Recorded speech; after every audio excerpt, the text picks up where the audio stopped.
Hello and welcome back to Forza Horizon 5 with another Group A rally build.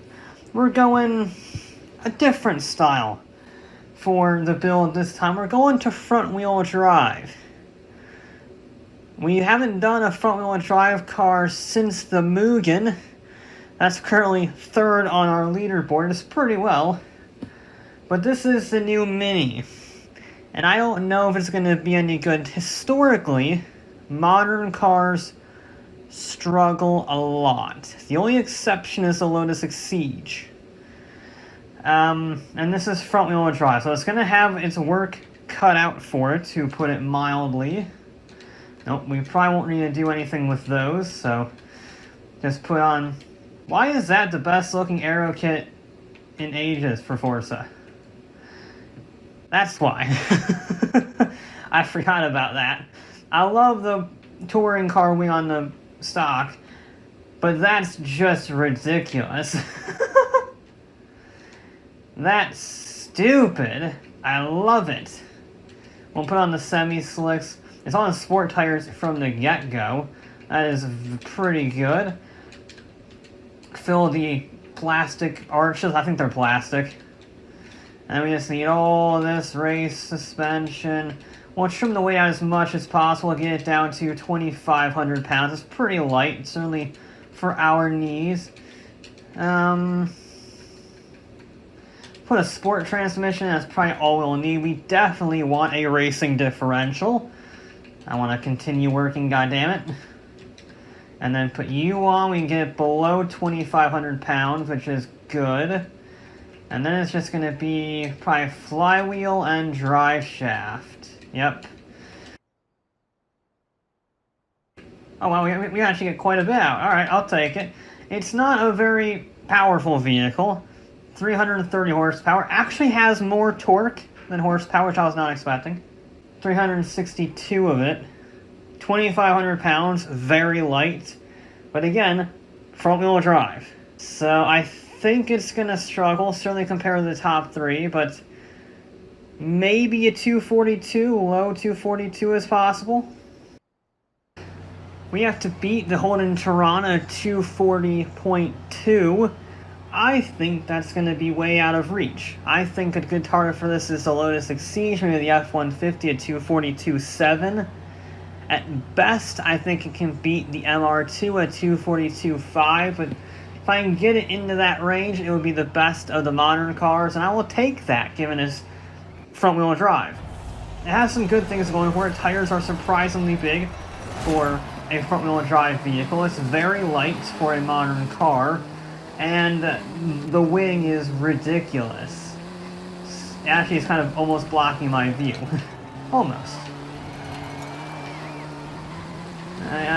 I don't know which view is better, in all honesty. I think we'll stick with this. We'll stick with this. That wing is just ridiculous. Now it's going to get quite a bit of torque steer, I think, because we do have a lot more horsepower going through the front wheels, and they do have to do the turning, the braking, and the traction. So it's going to be difficult, shall we say. But all in all, I'm liking the Mini. I'm liking it. It doesn't seem too bad. It seems to be carrying a pretty good amount of speed, if I'm honest. Yes, it's going to have very modern suspension and modern tires and everything. The tires are sort of a non-sequitur, again, we're all on semi-slicks. But it's got more modern technology, better aerodynamics, so it does have those things going for it, but so did the Emira. So did the Cadillac, and they're way down the order. So that does not necessarily mean that it will be fast.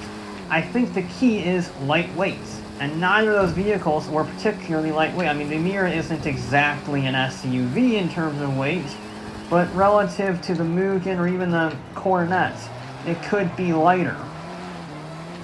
But this is light. It's less than 2,500 pounds. It's one of the lightest modern cars we've had. I think it actually might be the lightest car we've had from the 21st century. Ugh. It's just that front-wheel drive nature that I think is going to let it down, because I can't carry the same corner speed in terms of power deployment. I can't be flat through this corner without getting a little bit of wheel spin. I don't know that wheel spin is going to cost us a whole lot of time, or if it's just going to be sort of an annoying thing that I deal with. Now you see there it is getting a little bit of traction loss going around that corner, and that's not ideal. So we'll see how we fare. I don't have a ghost time because once again it is broken, because Forza is a perfect game with no obvious problems. But I think it's going to set a pretty good time, unless it's one of those cars that it feels fast but is actually not. Let's see how it is in terms of straight line speed. It should be awful, and indeed it is. It's horrifically slow. I braked really early, but I also didn't know where I was going to brake. Oh, I was just an idiot there. A 245. Okay. Yeah. I mean, that wasn't a terrible run, and it's not last. I mean, it beats the Defender, the thing that wanted to fall over every corner, and usually did. But that is not a great time. It seems like once again we find ourselves in a modern car that feels really fast, but actually isn't. Because I didn't make many mistakes on that run, and it was horrifically slow. Horrifically slow. I guess just be braver. Be later on our brakes, be faster, be more aggressive through the corners. Because that's the only way you can get speed in these vehicles, is you gotta be as aggressive as possible. But that also leaves you vulnerable to making a mistake because you're pushing harder, you're braking later, you're being more aggressive on the throttle. And that last part especially has some seriously dangerous connotations, given that it's a front-wheel drive vehicle, and being aggressive on the throttle can lead to understeer and therefore death, which I'd like to avoid whenever possible. Like that, that's not a great line for them. I need to get on the power early, but not so early that it spins wheels and flings me into a wall. There's some understeer for you. And you carried a lot of speed there. 109 miles an hour is incredible. But, it was a little scary, I'm not gonna lie. Leaving in fourth, I'm spinning the wheels right now, and that's not actually the limit of the gearing. And now a little bit of a twist. Perfect. I quite like that twist. It's pretty clever. It keeps you straight without losing traction. I probably could have used third there, but whatever. I'm trying not to get wheel spin here. Yeah, I think it can carry good corner speed. I think it's just missing the exit. It's just missing that exit speed, because it is difficult to put the power down while turning, which is essential on a course like this, which is mostly corners. You have to be able to balance the power deployment with the turning. The best vehicles can do that perfectly without any wheel spinner issues. This is not one of those vehicles, and then you do that. Then you do that. And that's not fun. I also keep shifting down in a second because I'm not used to these gear ratios, and they're very short on 1 through 3. So I just need to remember to leave it in third, except for maybe a few hairpins. And then, of course, it only has about 330 horsepower, and that massive wing giving us no top speed of any kind, but it is going to be faster at 243. There's more time than that.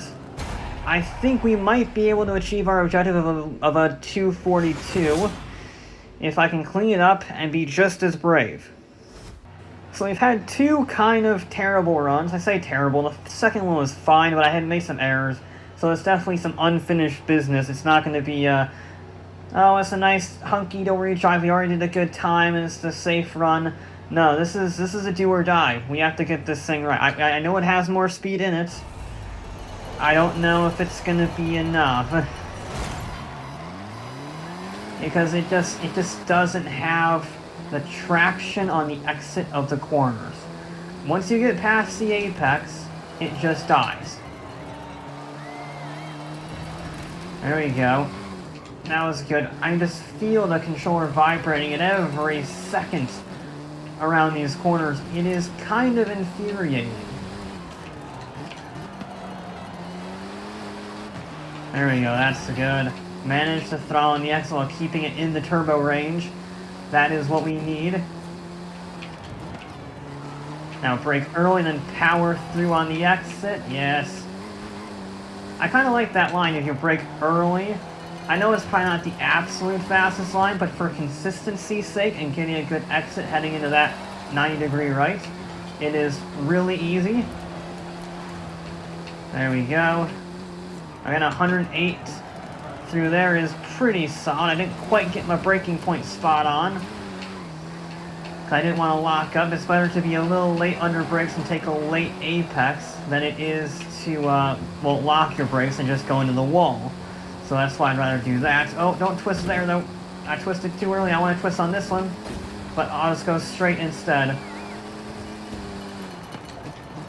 There we go. I do like the brakes. I don't really have any criticism with the brakes. I think they're pretty solid. Because that's a pretty high speed, and it held it pretty well.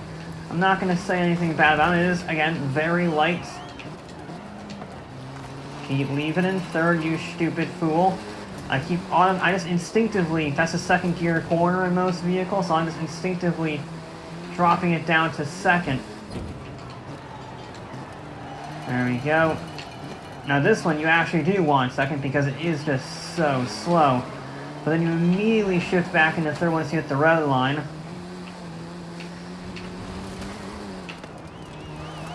There we go. Oh, that was a little close to the wall. Didn't plan on it being that close. Let's see if this is any faster than a 243.3. I mean, it was cleaner. It was definitely cleaner. And I think I was more aggressive. But sometimes being more aggressive does mean that you're slower. Because you're pushing too hard. You're being too late under brakes. You're not getting the ideal line. And it is going to be a 2. It's faster. I buggered up the last corner. But it is faster. 243 dead. I missed out by like 0.09 of a second on my goal because I buggered up the last corner like a fool and I got some understeer. I'm telling you, I can probably get it down to a 242.8.